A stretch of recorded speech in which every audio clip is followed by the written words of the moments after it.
8장입니다. 그 무렵에 다시 많은 무리가 모여 있었는데 그들에게 먹을 것이 없었다. 그래서 예수께서 제자들을 불러 말씀하셨다. 무리가 불쌍합니다. 나와 함께 머무른 지가 벌써 3일이나 되었는데 먹을 것이 없기 때문입니다. 이들을 굶겨서 집으로 보낸다면 길에서 기진맥진하게 될 것입니다. 이들 중에는 멀리서 온 사람들도 있습니다. 제자들이 그분에게 대답했다. 이 외딴 곳에서 이 사람들을 배불리 먹일 만큼 많은 빵을 어디서 구하겠습니까? 그러나 그분은 여러분에게 빵이 몇 개나 있습니까? 하고 물으셨다. 그들이 7개 있습니다. 하고 대답했다. 그분은 무리에게 땅에 앉으라고 하셨다. 그리고 빵 7개를 들고 감사를 드린 다음 떼어 제자들에게 주면서 나누어 주라고 하시자 그들이 무리에게 나누어 주었다. 그들에게는 작은 생선도 몇 마리 있었는데 그분은 그것을 두고 축복의 말씀을 하신 다음 역시 나누어 주라고 하셨다. 그래서 사람들이 배불리 먹었다. 그리고 남은 조각을 거두었더니 큰 바구니 7개에 가득 찼다. 거기에는 남자가 4,000명쯤 있었다. 그리고 나서 그분은 그들을 보내셨다. 곧바로 그분은 제자들과 함께 배를 타고 달마누다 지방으로 가셨다. 바리새인들이 와서 그분과 논쟁을 벌이기 시작하며 그분을 시험하려고 하늘에서 오는 표징을 요구했다. 그러자 그분은 영으로 깊이 탄식하시며 왜 이 세대가 표징을 구합니까? 진실로 말하는데 이 세대에게는 아무런 표징도 주어지지 않을 것입니다. 하고 말씀하셨다. 그러고 나서 그들을 떠나 다시 배를 타고 건너편 물가로 가셨다. 그런데 제자들이 빵을 가져오는 것을 잊어서 배 안에는 빵 1개밖에 없었다. 그분이 그들에게 분명히 경고하여 말씀하셨다. 계속 깨어 살피고 바리새인의 누룩과 헤롯의 누룩을 조심하십시오. 그러자 그들은 빵이 없는 것을 두고 서로 이야기했다. 그분은 이것을 보시고 그들에게 말씀하셨다. 왜 여러분은 빵이 없는 것을 두고 이야기합니까? 아직도 알지 못하고 이해하지 못합니까? 여전히 여러분의 마음이 둔해서 이해하지 못하는 것입니까? 여러분은 눈이 있어도 보지 못하고 귀가 있어도 듣지 못합니까? 기억하지 못합니까? 내가 빵 5개를 남자 5,000명에게 떼어 주었을 때에 남은 조각을 몇 바구니나 거두었습니까? 그들은 12바구니입니다. 하고 말했다. 내가 빵 7개를 남자 4,000명에게 떼어 주었을 때에 남은 조각을 큰 바구니로 몇 바구니나 거두었습니까? 그들은 7바구니입니다. 라고 말했다. 그러자 그분이 여러분은 아직도 이해하지 못합니까? 하고 말씀하셨다. 그들은 벳세다로 갔다. 사람들이 눈먼 사람을 그분에게 데리고 와서 만져주시기를 간청했다. 그러자 그분은 눈먼 사람의 손을 잡고 마을 밖으로 데리고 나가셨다. 그리고 그의 눈에 침을 뱉고 나서 그에게 손을 얹으시며 보이는 것이 있습니까? 하고 물으셨다. 그 사람은 앞을 쳐다보며 사람들이 보입니다. 그런데 나무가 걸어다니는 것처럼 보입니다. 하고 말했다. 그분이 다시 그 사람의 눈에 손을 얹으시자 그 사람은 뚜렷이 보게 되었다. 시력이 회복되어 모든 것을 선명하게 보게 된 것이다. 그분은 그를 집으로 보내시면서 마을에는 들어가지 마십시오. 하고 말씀하셨다. 예수와 그분의 제자들은 카이사레아 빌립보의 마을들을 떠났다. 가는 도중에 그분은 제자들에게 사람들이 나를 누구라고 합니까? 하고 물으셨다. 그들이 대답했다. 침례자 요한이라고 하는 사람도 있고 엘리야라고 하는 사람도 있고 또 예언자 중 한 분이라고 하는 사람도 있습니다. 그분은 그들에게 그러면 여러분은 나를 누구라고 생각합니까? 하고 물으셨다. 베드로가 대답했다. 주는 그리스도이십니다. 그러자 그분은 자신에 대해 아무에게도 말하지 말라고 그들에게 엄히 명하셨다. 또한 그분은 사람의 아들이 많은 고난을 겪고 장로들과 수제사장들과 서기관들에게 배척을 받아 죽임을 당했다가 3일 뒤에 살아나야 한다는 것을 그들에게 가르치기 시작하셨다.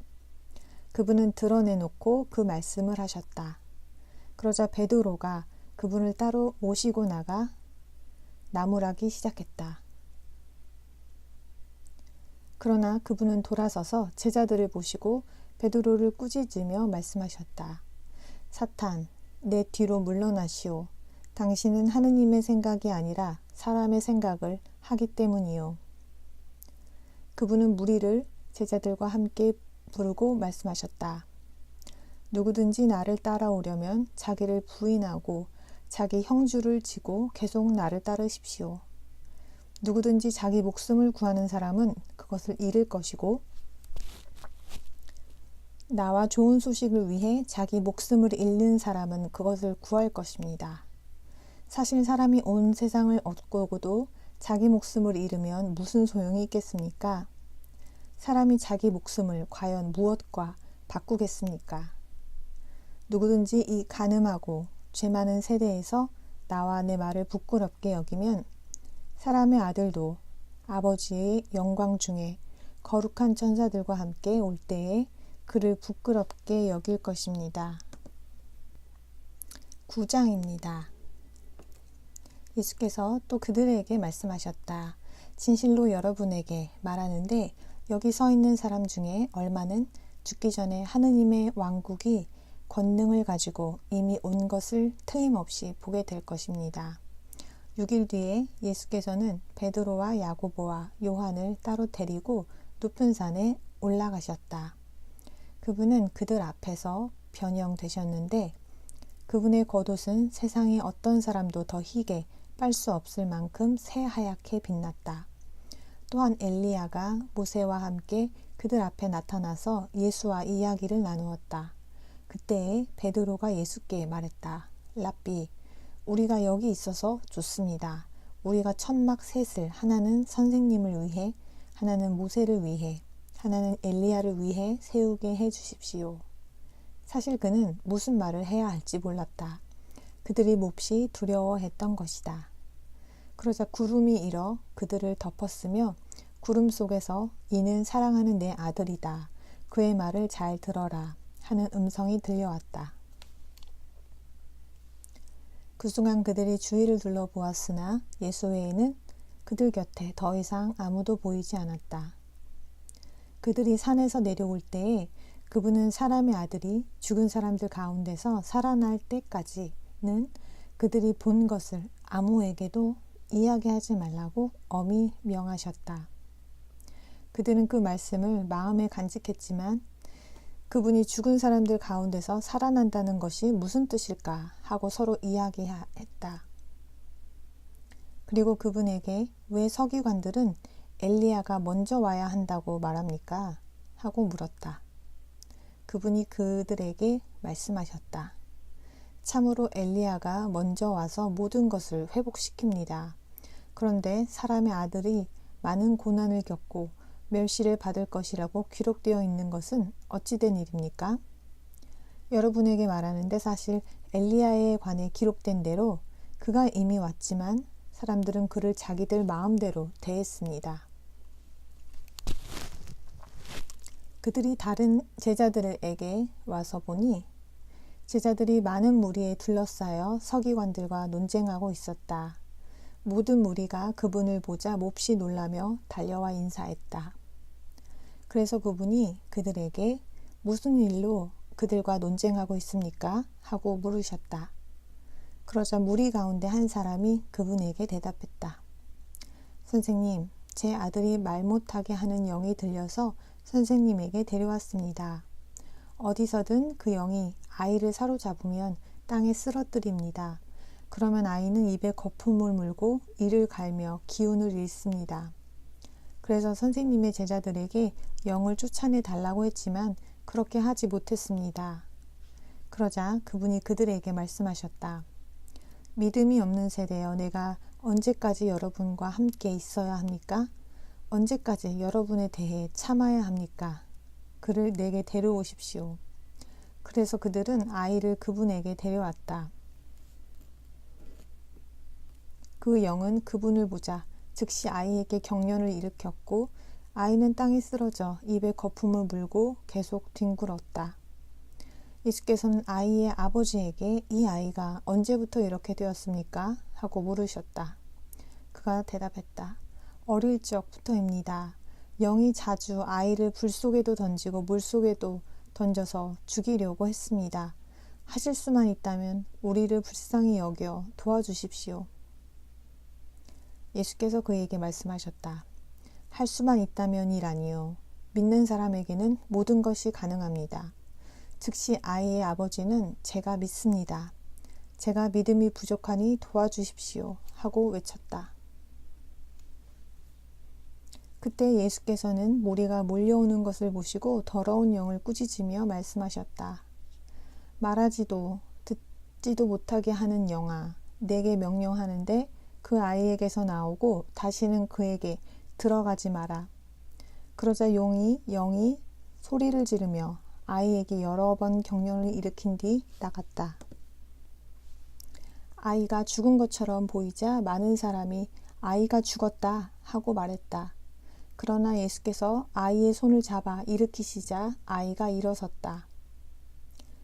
그분이 집에 들어가신 뒤에 제자들이 따로 그분에게 왜 우리는 그 영을 쫓아낼 수 없었습니까? 하고 물었다. 그분이 그들에게 말씀하셨다. 그런 영은 오직 기도로만 쫓아낼 수 있습니다.